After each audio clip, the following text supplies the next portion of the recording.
Hello and welcome to our Monday market updates. Today is May 29, 10:01 p.m. So, you know the drill. We're gonna look into BTC and then later on look into the other crypto that I am looking into. At saka sa mga nagtatanong kung ano yung mga long-term picks ko. So, I think we can add that into the new section, I guess, of each video. So if you guys are asking kung like may mga tanong kayo regarding crypto, regarding NFTs or what, like you can ask them on the comments and then on the next video I can like feature it. Or pwede kayong mag-message before I do this Monday market updates. So probably Sunday, Saturday, just send in your questions. You can comment on the previous videos and then I could like cover them for you. So on Sunday, yesterday, nagkaroon tayo ng rally here for BTC and some other tokens. And we're still on a sideways movement. I'm not gonna like parang say something na over or what, right? Like I'm just gonna say what I see. And so right now it's still on that sideways movement, entering that resistance area. So ito yung ating major, well, I wouldn't say major, but like this is the major resistance wherein when that breaks, meron tayong makikitang highly likely we'd see a mini bull run. And then here naman yung ating support area. So we have seen 2 touches already.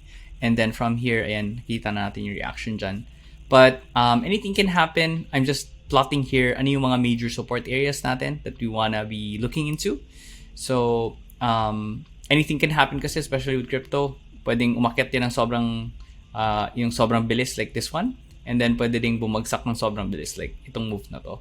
But in any case, I'm still long-term bullish when it comes to crypto. Ang dami pa rin naman mga use cases when it comes to this, and sobrang bilis na ng adoption nangyari.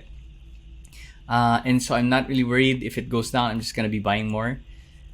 So one of the questions that I got over the weekend was, how do I put or where can I stake those tokens? Halimbawa, bumili kayo ng crypto. Pag nandyan lang siya sa spot account ninyo, it's not gonna earn anything. You will earn pagka umakyat or nagkaroon ng price appreciation. But let's say, for example, if you stake that token, then it might earn you interest. So kahit maliit lang yan, let's say 1%, 2%, 3%, ganyan, in a year, patulan nyo na kaysa sa wala, di ba? It's better like that, especially if you're looking into the long term of things. And yeah, I would really recommend Binance into this kasi it's the largest exchange. It's trusted by many. I trust it as well. Although I do use a lot of other exchanges, pero halos lahat ng, let's say, if I stake, dito talaga. So you can find that if you open a Binance account, go here and then just look for Binance Earn or Simple Earn. And then from here, you'd be able to see, for example, if you have, the person was asking kung meron bang staking sa XRP. And so XRP is, Ripple? XRP. So just select XRP and then you'd be able to find it here. So kung ano yung mga coins na meron kayo, let's say for example, meron bang Pepe coin? O mukhang meron din 0.22 lang. So yung mga ganyang klase, like if you wanna check with your exchange, if you're using Binance or if you're using different tokens for staking, just look for that here in the search and then see if, let's say, it's gonna give you like some sort of interest. So for example, here with Lina, that's 22.44% interest per year. That's flexible, meaning pag nilagay mo yung token na yan, like Lina, you bought Lina and then you staked here, ibig sabihin ng flexible, you can take it out anytime. Hindi siya locked. Hindi siya katulad like for example here with Tomo Chain, you see flexible 30, 60, 120. So if you select flexible, 2% lang, 2.68 per year lang yung interest niya. But if you select 120 days, it brings you to 15.9% interest. So meaning ng 120 is within that 120 day period na nakalock siya, you're gonna be earning 15.9% interest, divided by a year. So yun yung magiging interest na makukuha mo from that. So those are the tips that I have for you if like you guys buy crypto tapos yung buy and hold lang, better na i-stake nyo na lang dyan para at least you earn something. Another thing that I'm doing, which most of you who are regularly watching my videos, you'd be able to see that I put here yung liquid swaps. So a lot of my money is here in liquid swaps. Why? Because in a sideways movement, it's better to just put it here. Ibig sabihin nun, kalahati niyan ng asset mo, halimbawa XRP, kalahati nun nasa XRP, kalahati nun nasa USDT. So actually, you can decide ano yung magiging kahati niya. But basically what happens is if you put it into a liquidity swap or liquidity mining, you put your assets into the pool, and then every time there's a transaction happening, let's say I always make this example. Parang sa mga bangko, pagka let's say you're buying peso or dollar or let's say a different ano bang klase currency like euro or whatever it is, whenever you do transactions like that, the bank gets a little percent or let's say a little commission out of that transaction.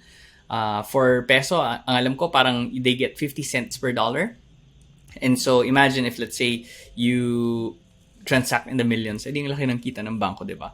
So in the same manner, like you put your assets to work by putting them here, and whenever there's a transaction between those two pools, halimbawa, if I want to buy BTC with USDT, tapos nilaglagay ako dun sa liquidity pool ng BTC at saka USDT, every time there's a transaction happening, pwedeng ako, pwedeng ibang tao, let's say they trade BTC to USDT or USDT to BTC, then I get a certain transaction fee on that one. So here in this, I think mga 4 or 5 weeks na yata ako na nakalagay sa aking mga assets na nandito. So hindi ko na to ginalaw, hindi na rin ako nag-add. But for that period of time, meron na akong na-claim na 14.8485 USD. So I can claim that anytime I want. Right now, I'm gonna claim that, and then you'd be able to see here ano ba yung mga rewards ko. BNB, ETH, USDT, BNB Link. So kung ano-ano yan mga yan. But the total amount is around $49, almost 50. So if I claim that rewards, pupunta siya sa spot account ko. Later, ipapakita ko sa inyo yan. Pero ayan, here I'm just showing my portion kung ano yung mga parang tokens where I'm investing my money into. And so if I go here, ito yung earn wallet ko. If I go to liquid swap, ayan. So ito yung liquid swap dito yan. Medyo nakakalito ba sa simula? Parang ganun na rin. Pero masasanay din kayo guys. Here kasi pinapakita niya like if you wanna add or remove your investments, pwede nyo gawin yun dito. Pwede din naman dito. This is kind of like an overview of where you're putting your money into. Like ipapakita niya dito like overview magkano yung ano yung pool portion composition, meaning let's say in ARB USDT, how many ARB do I have and how many USDT yung meron ako, ganyan. And then how much yung portion value niya, the current value, cost per portion, and then portion value PNL, meaning kumita ba ako or nalugi ba ako, and then finally yung earnings, how much yung kinita ko during the time that I put my assets there. Meaning ng kita is how much yung commission ko. So kung maraming nagte-trade ng asset na yon, then tataas tong earnings na to syempre. And so makita ko, ayan, ito yung snapshot niya nung kita ko dito sa mga assets na to. So whether it goes up, whether it goes down, I'm earning some sort of commission. But here nakikita nyo namumula to. Kasi for example, pag bumagsak yung asset, let's say itong si Arbitrum, RBUSDT. So, ang nangyari, bumagsak si Arbitrum. So, that's why I'm incurring a loss here dito sa portion value PNL. Pero pag umakyat si Arbitrum, syempre, akyat din tong portion value. Si USDT, since it's paired with USDT, hindi naman siya ganun ka, it's stable. So, wala. Like, yung asset na yon stable lang. Si ARB bumagsak, and then that's why I have this. Now, the good thing about liquidity mining is because if you have, let's say, ARB, naka-all-in ka sa ARB, then yung magiging value or yung damage cost is around, you get the full damage pag bumagsak siya. So, ibig sabihin, $78 times 2. So, around what ba? 150 something dollars. So, yun yung magiging damage or loss ko. But since it's paired up with USDT, kalahati lang yung magiging damage nung from my capital. So yan, whether it goes up, whether it goes down, I get earnings, and then I mitigate my risk by having it paired with a stable coin. So, ayun guys. Hopefully hindi kayo nagsasawa sa pag-explain ko. Lagi ko tong ini-explain halos lahat kasi ang daming nagtatanong like hindi pa nagigets. Guys, once you do it, you will get how it works. Yeah, just put money and then mas naiintindihan nyo. Usually ganun naman talaga eh. Some people kasi parang hindi nagigets until they put money into it. Ako ganun din ako matuto eh. Parang I mean natututo naman ako sa ibang tao pero iba pa rin yung actual that you learn from the experience. Anyway, okay, so check na natin kung nasa spot wallet na natin siya. So if I go to fiat and spot, I would be able to see here kung pumasok na ba yung ating mga rewards. So I think yung pinakamalaking reward na meron tayo is Arbitrum. We'll see. Ayan, so andito na si Arbitrum. Ayan. So $2.73.59 BNB. Ito din pala guys. So, wala akong BNB dito kanina. So, itong BNB, nandito na siya currently.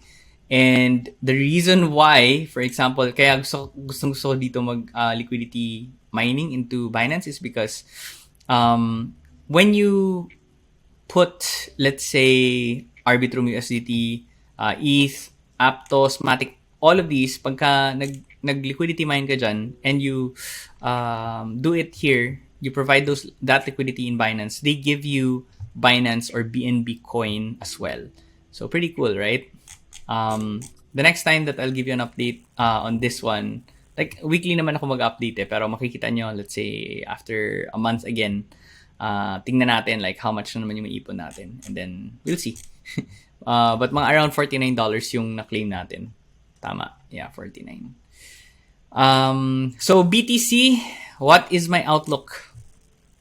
We're still gonna be on sideways. Ito yung magiging move niya. I'm not really gonna overthink this because sayang yung oras natin. Pag nagsa-sideways yan, hayaan mong mag-sideways yan. Like sayang kasi pagka let's say i-overthink mo to tapos pwede ka lang mayoyo dito eh. It's really better to just wait for certain moves to happen before getting in or getting out. And in this case, I would just really wait for let's say itong 31k or itong 29k level or itong 30k levels na mabasag muna bago ko sisilipin ulit si BTC. Some people would say, why wait for that? Why don't you just buy now and then, reap the rewards later? And for me, pwede mo naman gawin yun. Nag-DCA din naman ako, which means dollar cost averaging. Ibig sabihin, monthly, I put in money and then I put it here. But yeah, like, if I'm a trend follower, the best time talaga to be capital efficient is to see pagka meron ng breakout dito. So ito yung pagka nag-breakout dito sa mga 30k to 31k. Meaning yan, lesser na yung paghihintay ko dun sa funds and talagang parang aakyat na siya. So hindi na ako ganun ka-stressed na parang kailan ba to aakyat or what, right? I could also wait for support levels to appear, or let's say yung price action niya babagsak dito sa mga levels na to. Ito yung mga worst case scenario na tinitingnan natin. Actually, hindi ito itong level na to. But worst case scenarios na to, like pag umabot sa mga levels na to, bibili ako dyan in the hopes that after that one last dip, edi aakyat na siya. Like this one. So parang ito yung hinihintay natin. MA-wise, it's still bullish. And then, sobrang ganda nga ng move na to kasi nagkaroon ng retest here.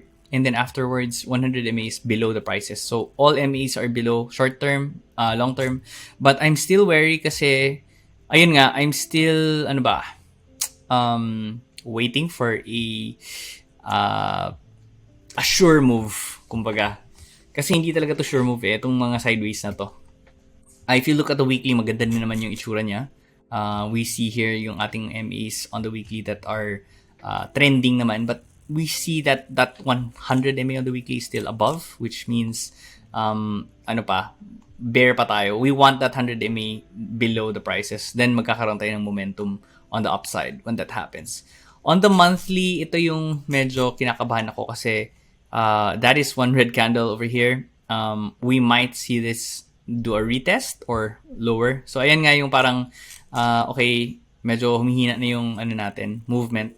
But I mean, by the next month, hopefully no, mag ano lang, yung ating price is just going to be within this range. Hindi na siya babagsak dito. That means it's gonna be really good for us. So give it 2 months to consolidate, and it's pretty cool. Hopefully, no. So that's it for BTC. I'm also looking at ETH. Sabay sa galaw lang naman si yung ibang mga tokens like ETH, like Sol. These are the tokens that I'm just looking into for the long term. I'm hoping na bumagsak to ng 17 or dito sa levels na to, 18 to 16 levels. Pag nandyan yan, siguro, hindi naman literal na all-in, pero majority of the funds, mangutang pa ako para dyan. Siguro, I don't know. Like, we'll see. But to me, I really want to see some sort of retest. But ito, nangyayari naman to. Itong mga minor retest na to. But then again, I just want to see that one last dip here, if possible, and then isang malaking akyat. Para matanggal lahat ng mga, yung mga weak hands. Weekly chart ni Solana is really good. 100 MA sobrang layo niyan. But like, I really like tight consolidations like this because pag nagkaroon ng breakout on the upside, or let's say, breakout on the upside from consolidations like this, meaning tuloy-tuloy yung akyat nito, medyo mahirap pigilan yung mga ganyang klaseng moves. Kasi it's so clear. And when that happens, lalagay ko sa spot. Or lalagay siguro ako sa futures ng a little bit, and then hintay ko. Iti-trend follow ko lang siya. For meme coins, I'm looking at Bonk. Ang laki ng volume na yan, and then meron tayong rally dyan. Hindi ko pa chinecheck kung anong meron. Meron naman silang Discord right now, but like, this is quite interesting. Bonk is kind of like the Doge, or basta yan yung meme token ng Solana that nagpayaman sa maraming mga taga Solana na NFT holders. And so this is another token that I'm looking into. Nagda-dollar cost average lang ako at saka nilalagay ko siya sa mga liquidity mining, but it's not in Binance, it's not in other exchanges, it's really in Orca or in Camino Finance. Yun yung ginagamit ko. In Orca, hindi ko masyado nilalagay. I mean, andito naman bulk ng money I'm using I'm liquidity mining other tokens. Pero, hindi ko na to i-discuss anong mga ginagawa ng mga to. Pero, if you happen to have, or if you're happening to watch this video, there's an upcoming mint by Blocksmith Labs or Smiths, and one of the tokens na gagamitin it is itong Forge, the Forge token. So, I've already bought into this a few days ago, tapos nag-take profits na ako ng nakaraan, pero I'm looking into buying again. 2 days ago I bought, but today I'll most likely buy again kasi by next month magkakaroon sila ng NFT minting. It's called Migos, and one of the tokens, probably a portion of the mint, is gonna be in Forge. So if you want a quick flip when it comes to the token, you can buy now, and then probably a day before the mint, you want to sell this because for sure babagsak yung itong token na to. So, but usually may mga last minute buyers, yung mga nakaka-discover pa lang na may mint pala ng ganyan. So, ayan, ito yung currency na gagamitin para dyan. So, ayan guys, that's Forge. And what else? Yes, merong tanong. One of the questions that was asked is, by the way, ito nga pala. So, pwedeng gawin natin, for example, you were able to claim yung mga rewards mo, from liquidity mining. Like here, meron tayong from Solana, may BUSD, tayo nakuha, may Sushi, Neo, BNB. So, itong mga to, pwede natin gawin, ibalik natin. Pwede natin ibalik dito. Let's say, for example, BNB. You wanna add more BNB, go ahead, just select add, and then select USDT BNB, hanapin natin yung BNB. Yan. And then just select max. And then it's just gonna automatically kind of like select how much USDT yung ma-add dun sa pool or dun sa magiging investment mo. Just add liquidity, and there you go. So, ang nangyayari nito is pinapaikot mo yung pera. Yung interest mo, kumikita din siya. Di ba? Pwedeng ganun. Pwede din ibenta mo for USDT tapos i-cash out mo. Up to you, really, what you do with your money. But that's one way if you want to really just maximize this accumulation phase in the market. Right. So, I think I've covered most of it. Ano ba? Doge, halos lahat ito nasa support areas at saka accumulation area. So, Doge, SHIB, if you want to accumulate these meme tokens, historically, pagka, let's say, nag-bull market, itong mga to talaga sumasabay din or sila, nagkakaroon sila ng sarili ng mundo. And ang laki-laki ng mga kikita ng mga tao dito sa mga meme tokens na to. Ito, alam ko si SHIB, meron na siyang utility eh. But, ayan. And then we also have, what was that again? BNB for sure. Because Binance number one, nung bumabagsak yung market, staying strong lang siya. I mean, bumagsak din naman siya dito. But hindi siya ganun kalaki yung binagsak. At saka, now you can just see it on a sideways movement. So, ayan, accumulate when you can. For sure, hindi naman sa for sure, but like, I don't wanna, guarantee anything. Pag umabot to sa mga ganitong levels 350 or, if it closes above this levels 350, 360s, most likely that's gonna be a bull already for BNB. And you're gonna be using BNB as well for if you wanna join yung mga airdrop campaign sila or token sales on the Binance platform. Sobrang ganda ng mga offerings nila kasi parang for sure times 5, times 10 ganun yung mga lipad niya. Anyways, another thing that I am ano yung tanong dito? Ayun, sige, before that, ito nga pala yung update natin on our Maya investment. So this is since October of last year up to February. Or did I add? I think hanggang February to na parang nag-add lang ako ng pera to certain tokens and then parang kumbaga peso cost average ang ginawa ko. I'm using Maya in this platform. I don't recommend again Maya to be used for crypto because they have a high fee. 5%, hindi man siya fee, sorry. Malaki yung spread, meaning you're buying at a premium crypto at a 5% cost. So I would suggest na if ever you're getting into crypto, use exchanges like Binance, Gate, KuCoin, yung mga ganong exchanges na lang, which is better than Maya. The reason why I'm using this or I'm doing this is so that it's easier to monitor, it's easier to just share, just take a screenshot on your phone. So this is kind of like a live thesis na pinapakita ko sa inyo na parang, okay, what if you hold crypto for 1 to 2 years, especially if the market condition is like steady lang, ano yung magiging result nun. So we'll see. Sinimulan natin to October last year, so wala pa tayong 1 year. Hopefully by then, magiging okay na to. Last week, it was 171,000. The highest that this one reached was around 240, around that amount, or 245. Basta mga ganun. Hindi natin tinake profit. Again, we're just gonna stay true to our objective. We're an investor here, we're not an active trader. And that's it for Maya. Again, the rule in crypto is diversify because hindi mo alam kung saan dyan yung mga lilipad, sino dyan yung mga magiging super plays. And with crypto kasi, pagka umakyat yan, it's usually times 2, times 3, times 5. Like in PSC before, sobrang saya na namin pagka let's say may nag-DYM or umakyat ng 100% yung isang stock or 200%. Sobrang swerte mo na nun. But in crypto, it's like dapat taasan mo yung pangarap mo. Times 5, times 10, merong iba times 100. That's really what crypto can do. And so that's why we're also here. So it's just really a waiting game, guys. And I think the next thing that I would like to discuss, and ang daming nagtatanong, ano ba yung Sharky post ko? So I posted this on Facebook about this NFT called Sharky. I actually made one dedicated video regarding this, so you can just look into that, backread in our YouTube channel, and see how this thing works. But basically, the TLDR or the too long didn't read is that this NFT is a lending lending NFT. It matches yung mga gustong humiram ng liquidity or ng Solana.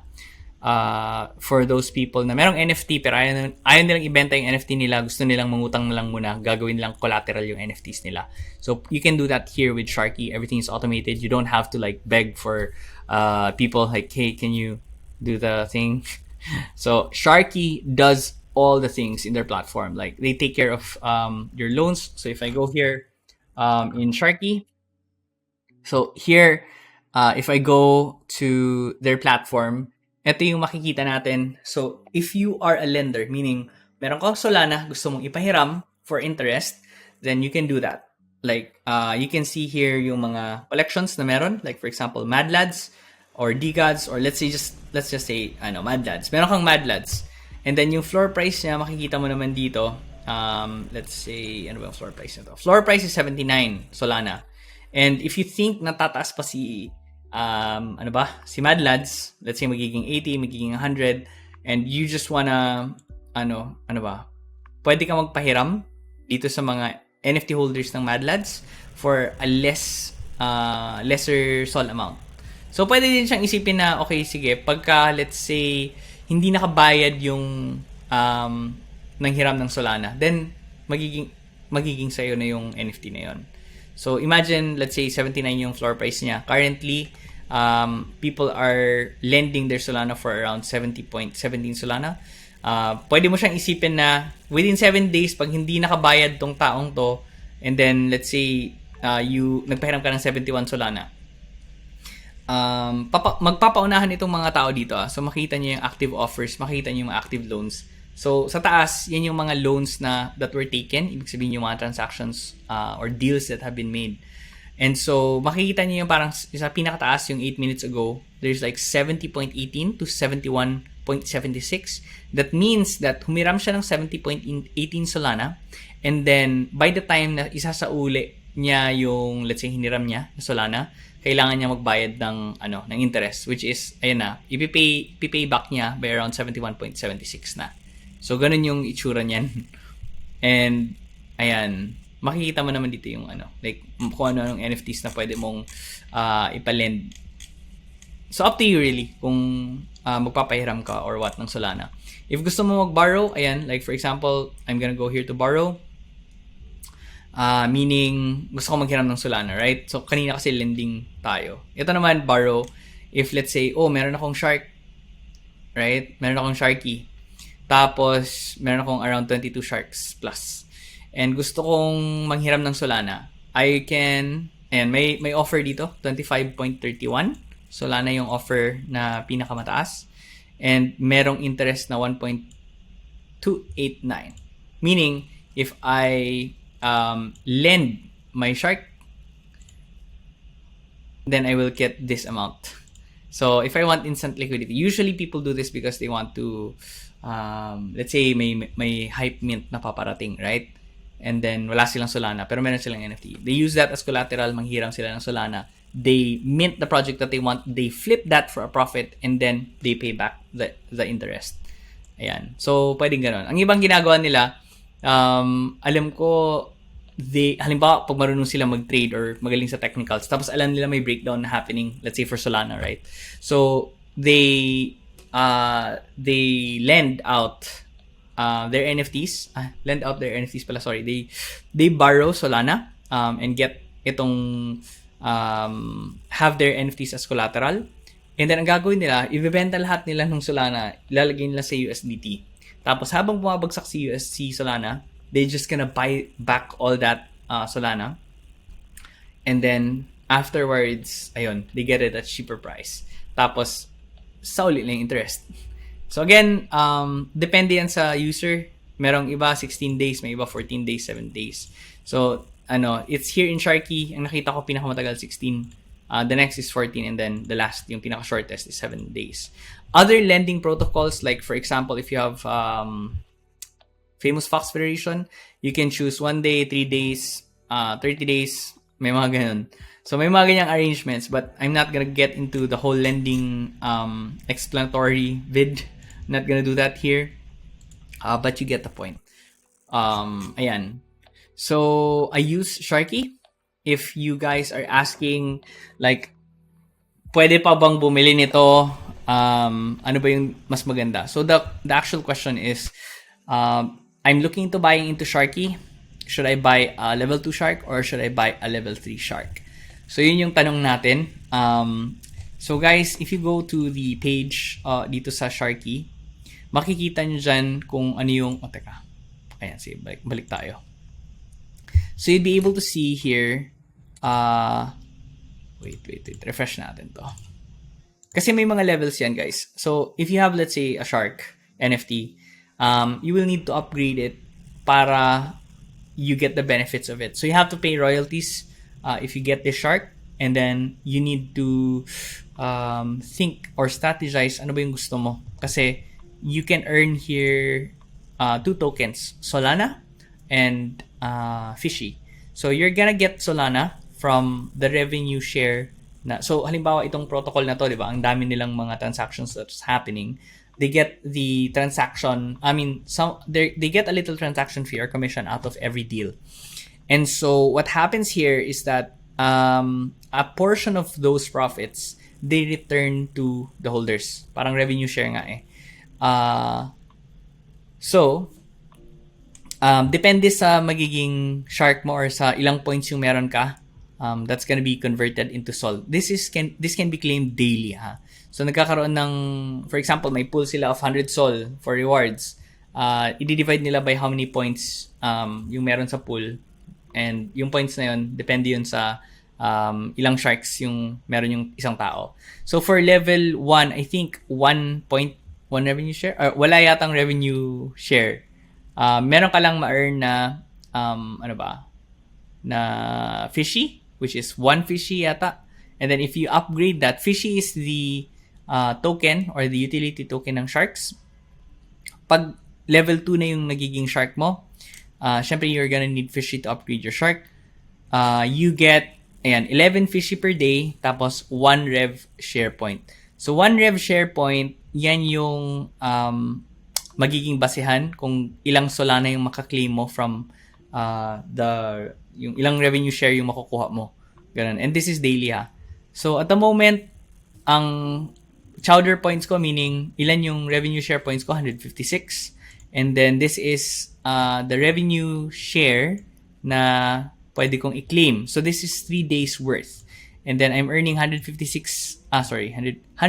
Fishy per day, which I am getting from level 2 sharks and level 3 sharks.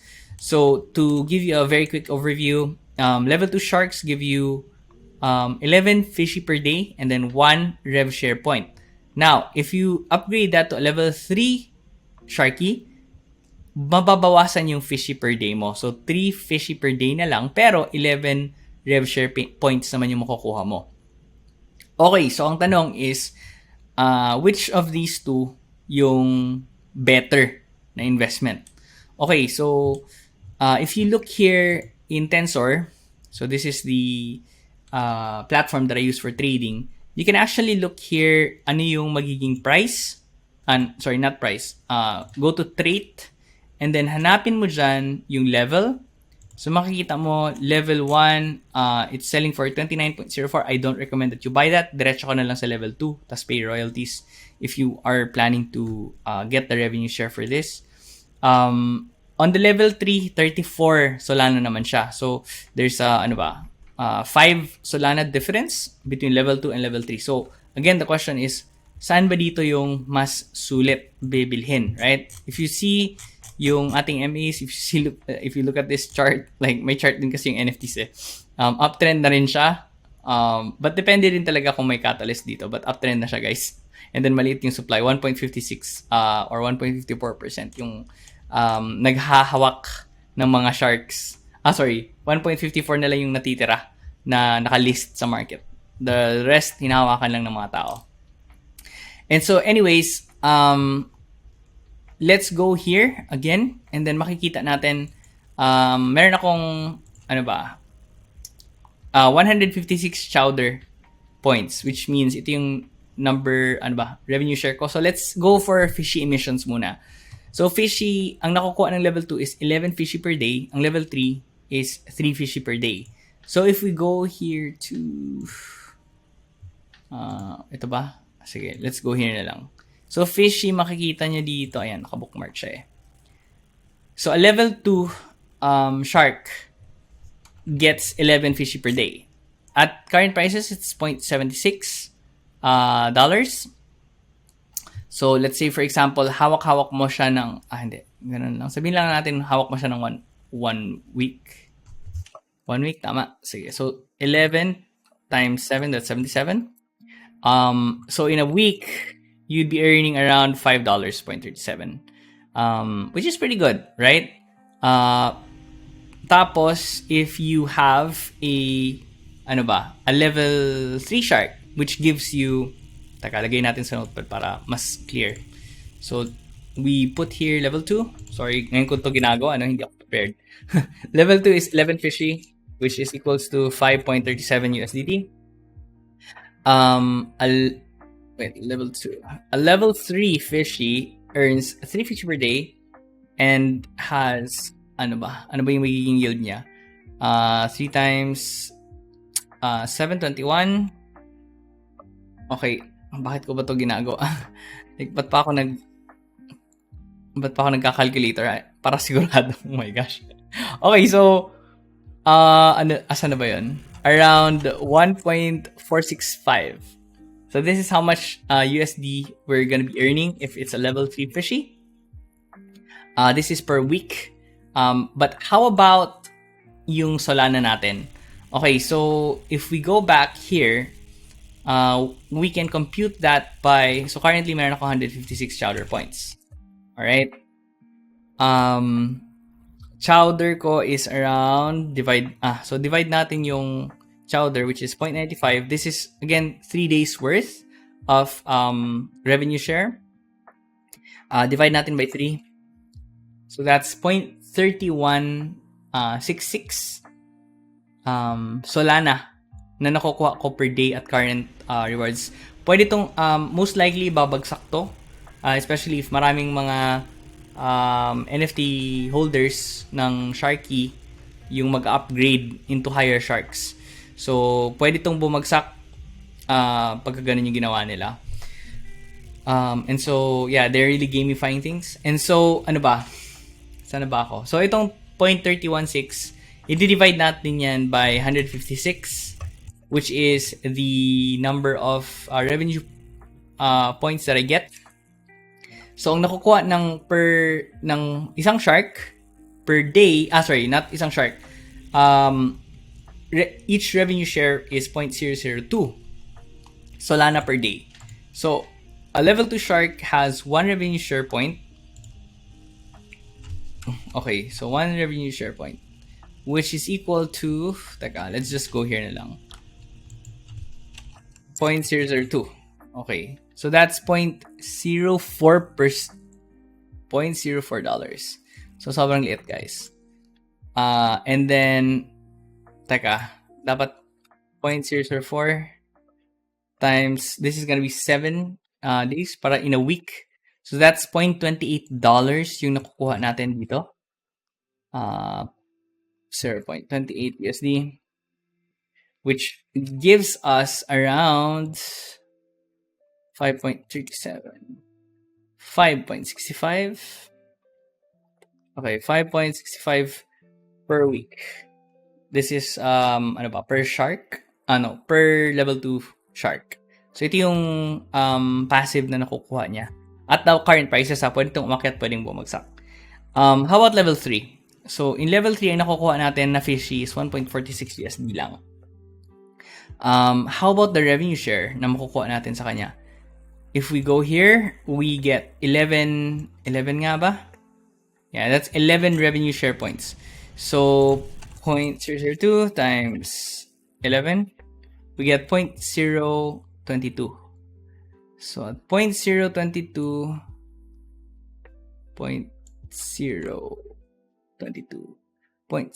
ayan. So we get $0.45, 0.45 USD times 7, we have 3.15. Sana ba yan? Okay. We have, ayan, 3.15 USD Teka, yeah, that's per week, right? So, ang nakukuha ng isang shark number 3, level 3, is around 3.15 plus 1.36, 4.61 per week. So guys, between Shark 1 and Shark level 2 or level 3, it's better at the moment to get a Shark level 2. Mas cheaper compared dito na mas mahal. And so, ano ba? Ako, meron akong, how many? I have like how many levels to? I have like 13. Ayan, equal number naman siya. Pero at the moment, if you look at the numbers, mas sulit talaga yung Shark level 2 just because of the fishy emissions. Sana ba yun? Eto. So, syempre, pag umakyat tong fishy na to, mas malaki yung kikitain ko for level 2 kasi mas malaki yung emission nun. Pag level 3, mas mababa. Now, the only time that a level 3 Shark is gonna be very profitable is if yung revenue na sinishare ng protocol or ni Sharky is magiging mas mataas. So, if they add more rewards, then for sure, mas malaking revenue yun for us. So, guys, if you're asking, wow, I did a whole computation of these things. Sobrang raw. I didn't know where that came from. But, yes, level 2 Sharky yung better kaysa sa level 3. Another thing na tanong was, ano ba yung ano ba yung isang long term na tinitingnan ko? Ano ba yung tanong dito? Teka, check ko nga. Baka kasi mawala eh. But anyways, the question, if I remember correctly, is if nagsisimula ka pa lang into NFT, ano yung NFT na most likely hindi babagsak kasi ayoko ng malaking swings? And ano yung pwede pang long term? Yung alam mong hindi basta-bastang babagsak. And my answer to that is also yung tanong is like yung swak naman sa budget. So transdimensional fox yung ma-recommend ko dyan. So this is a transdimensional fox. This is around, I did the computations, it's around 18,000, around that area, 18 to 19,000 at current floor price ha. But if you can afford a higher fox, then just go for famous fox, yung OG project. So an OG is kind of like, let's say for example, you get a transdimensional fox worth 16.42, right? So just multiply this by 4 kasi yung OG fox na yan will earn you 100 foxy token. That's the token that you get daily if you stake your fox. Anything that's transdimensional gets only 1/4 of the power of an OG fox. So ayan, currently magkano ba yung presyo niya? 58.71. So at the moment, undervalued si Famous Fox, yung OG collection compared to the transdimensional Fox. But again, if you have, let's say, budget constraints, then go for the transdimensional. But ang pinaka-recommend ko is yung OG collection, which is the Famous Fox Federation, this one. You can check out our YouTube channel. I think I covered that and had our team upload yung paano ba makahanap ng magagandang fox to buy. So I included that there in the video. It's very detailed. And so ito guys yung mga may recommend ko if ever you're just starting into the NFT space. This is relatively low risk if you ask me. What else? I think that's it. The reason nga pala din kung bakit ito yung mga ni-recommend ko. Usually when I recommend NFTs, gusto ko yung merong utility, meaning meron siyang silbi, or meron siyang ginagawa, meron siyang binibuild, meron siyang product. Just because, at saka kung meron siyang token. Because if you, let's say, go into NFTs, tapos let's say bumagsak yung NFT, at least meron kang token, like you can sell it for some USD or SOL. So ganun, that's how I think about NFTs. Bihira lang ako nag-i-invest sa mga community NFTs, but when I do, I make sure na solid naman yung community. So that is another topic naman for another day. Medyo mahabang usapan yung ganun. So ayan guys, these are the things na I'd be recommending. Stay safe because mukhang magsisimula na ulit yung it's gonna be a start of a new month.